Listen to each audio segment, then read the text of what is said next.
皆さんこんばんは。マイチューンド RC カーアワー第3夜はホットショットの話をします。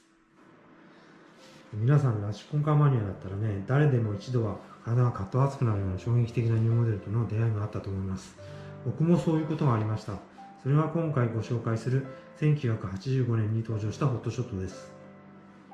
1985年ぐらいっていうのはね、オフロードレースがいよいよ盛んになってきた頃で、各社からね、様々なマシンが出てまし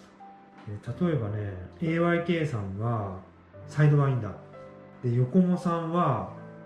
皆さんもよく知ってるYZ834B、ドッグファイターですね。で、京商さんは球数があって、スコーピオン、ターボスコーピオン、ビートルもですけれども、あとトマホークですね。それからプログレス 4WDS、で、あとヒロボーさん。ヒロボーさんはロックンシティとかね、ロックンベガン。で、とにかく 4WD 社がね、その頃、次々と出てきてて、でそのハイスピード化にね、圧倒されて悔しい思いをしてました。タミヤさんのマシーンが、なんか色物に、近い、そういう感じの扱われ方で、マイティブロックにしても、他社さんのレーシングバギーから比べると、ちょっと戦闘力的には、ちょっと一歩下がった位置になるっていうか、決勝とかだとね、長丁場だと 4WD の車は、燃費が悪いもんで、タイムが垂れるんで、2WD のそのトップスピードと、あと燃費の良さを生かして、どうにか上位が狙えるかなっていうポジションだったんですよね。で、そんな中でね、突然発表されたのがホットショットです。はっきり言ってしまうとですね、噛み合わせオフローダーの歴史って、このマシンを境に大きく変わったと言えます。で、ようやく勝負ができるぞっていうね、そういう喜びにね、溢れてました。シーズンインしてね、レースに出てみたら、もうそれまで他メーカーの車使ってた人までホットショット持ってきて、その後、京商さんからね、オプティマが発売されるまでは、そうですね、地元のレースはね、このマシンでなければ勝てないっていうね、今日の状態が続いて、レーシングイメージとともに、もう本当になんかフォトショップっていうのにね、その頃を知ってるカメラフリークの、地元の、カメラフリークに限ってかもしれないけれども、マブさんにね、くっきりと焼き付いてる、そういうモデルでした。これですよ。見てください、この前が見えないぐらい押しつぶされたようなルーフ。悪いでしょ。当時ね、やっぱり、少年の心にもね、かなり刺さるものがありましたね。でね、なんといってもこれ、低いんですよ。とにかく低いんですよ。タイヤがね、でかいせいもあって、ものすごく低く見えたね、当時ね。ワイドローっていうキーワードがありますけども、ほんとそれを地で行くような車だったのね。もう本で見た時にね、このアングルだったと思うんだけど、もう一気にね、心をわしづかみにされました。今見るとね、このオーバルブロック履いたね、佇まいがね、すごくいいよね。ぐーっとロールしてるね、そういう箱絵なんだけども、なんていうの、ワークブーツみたいな、このオーバルブロックの、ね、パターンがね、その力強さっていうか、そういうものをアピールしてると思いますね。それだけにね、この車をいじるっていうのはね、すごい悩ましいところで、みんながこの車知ってるわけですよ。よく。外せないんですよね。各部のディテールが、スタイリングを、基本的な部分を崩さない。それでなおかつ、自分が欲しい仕様を全て盛り込むっていうところからスタートしています。制作したのはホットショットが再販された2007年ですね。その当時作ったにもかかわらず、現在でもたまにね、このマシンに関しては、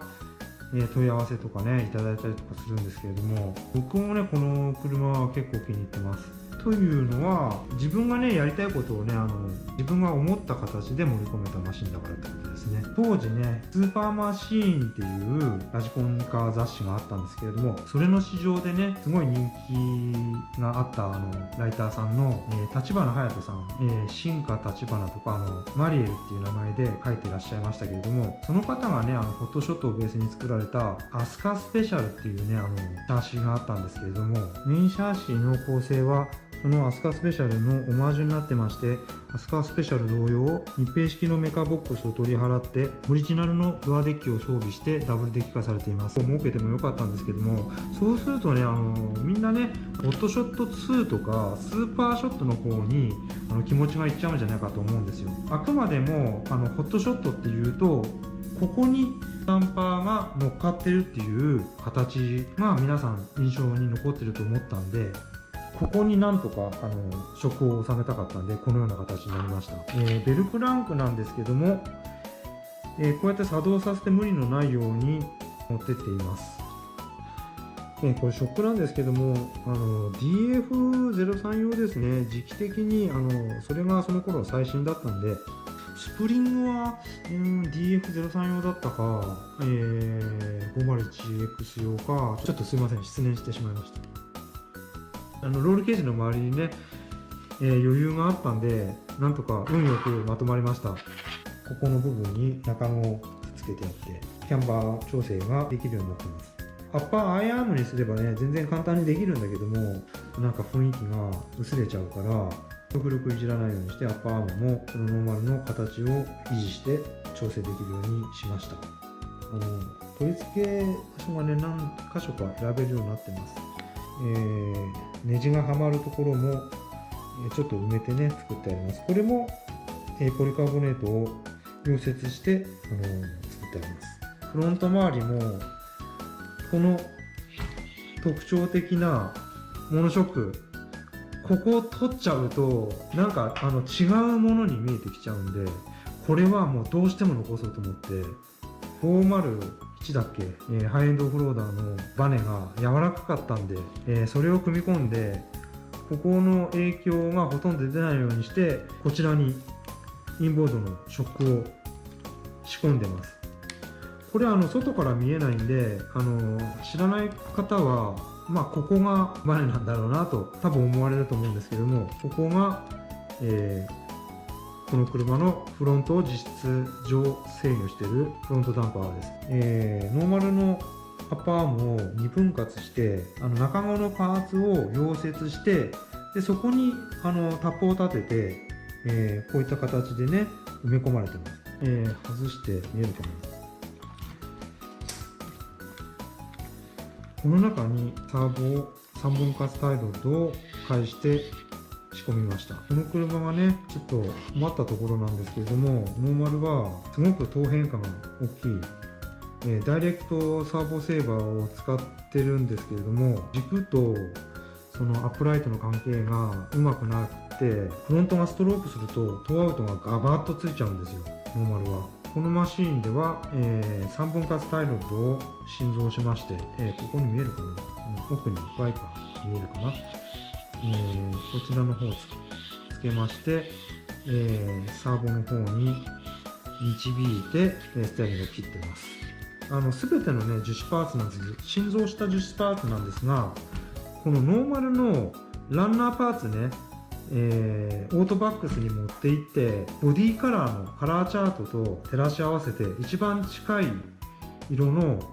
補修用のスプレー買ってきて、ポリカ用の部品だとか、あとはショック、これもともと青いんですけれども、全て塗ってあります。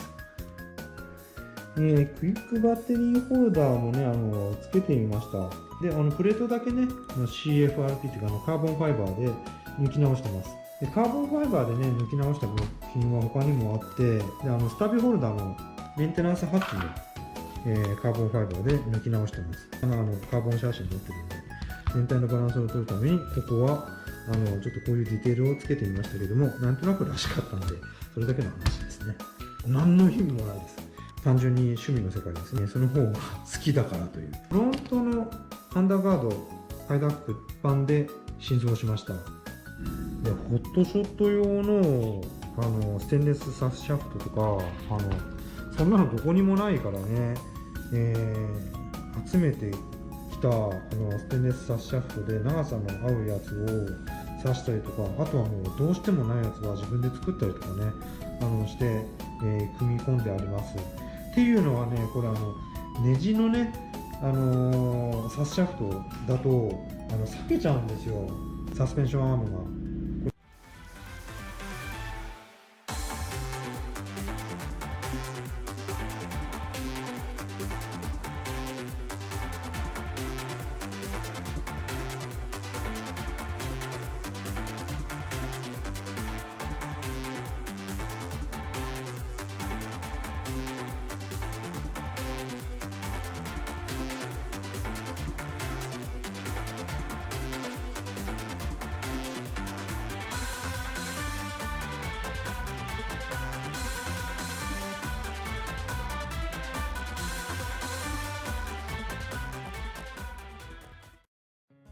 デッキです。狭いスペースなんでね、ほ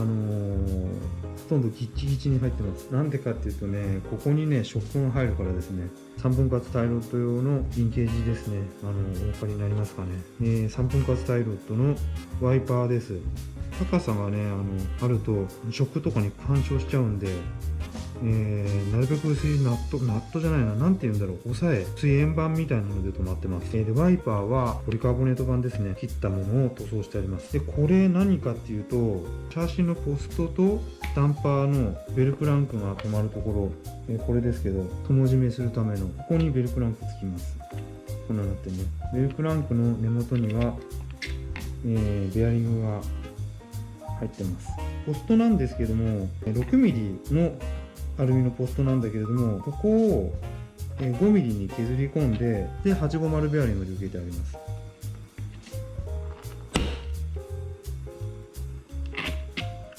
こんな具合にダンパーが収まります。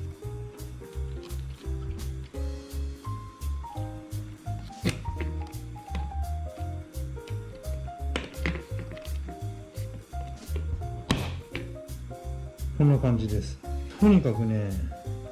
タイトなんですよ、ここ。ちょっと間違えると、部品同士がぶつかっちゃって作動しないような感じで、なかなかね、寸法設定にはね、ちょっと苦労しました。チャーシーの後ろは高さ合わせのためにね、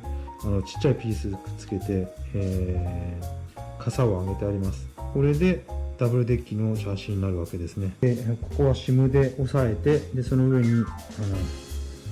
樹脂のスペーサーが入って、これで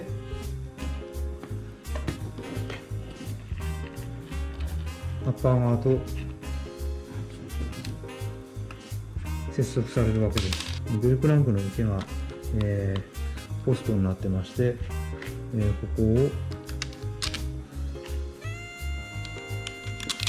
チャーシーがダブルデッキになるわけですね。ポストがですね、ベルクランクの受けを兼ねてます。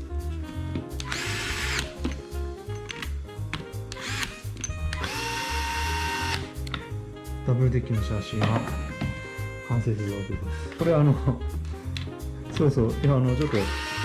下だけ、ちょっと緩めますけど、アンダーガードも友締めですね。ポストの方に友締めです。アンダーガード外すとね、バラバラになっちゃうんでね。見えにくいけど、こうやってパチンパチンと止めてやってですね。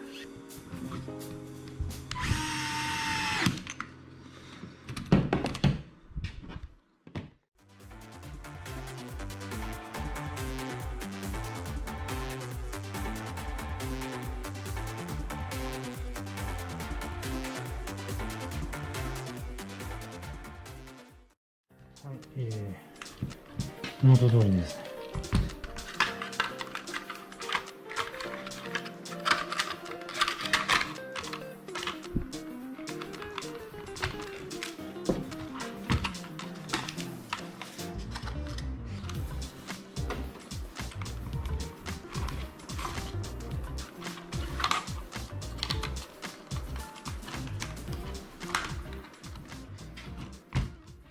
四駆のね、フロントにね、これだけスキッド角があると、そのパワーオンの時に、フロントがぽっこり上がっちゃったりとか、ブレーキかけた時にガクンとフロント下がりすぎちゃったりとか、まあいろいろあるわけですよ。レーシングマシンとしての、これまずいなっていう部分があるんですよ。リアサスなんかにしてもね、これぐっとここ押さえて、ポッと上に上がっちゃう車って、横軸がかかった時に、リアサスがジャッキアップ現象って車を持ち上げちゃって、その結果、この伴い投げみたいになって排射力やったりとかね、グリップの高い部分だと、そういうことが起こってきます。だけれども、競争して速いかどうかっていうのはね、まあ、そんなのだって、今の車の方が当然よくはなってると思うんだけども、そうじゃなくてやっぱり心意気だよね、その時代の。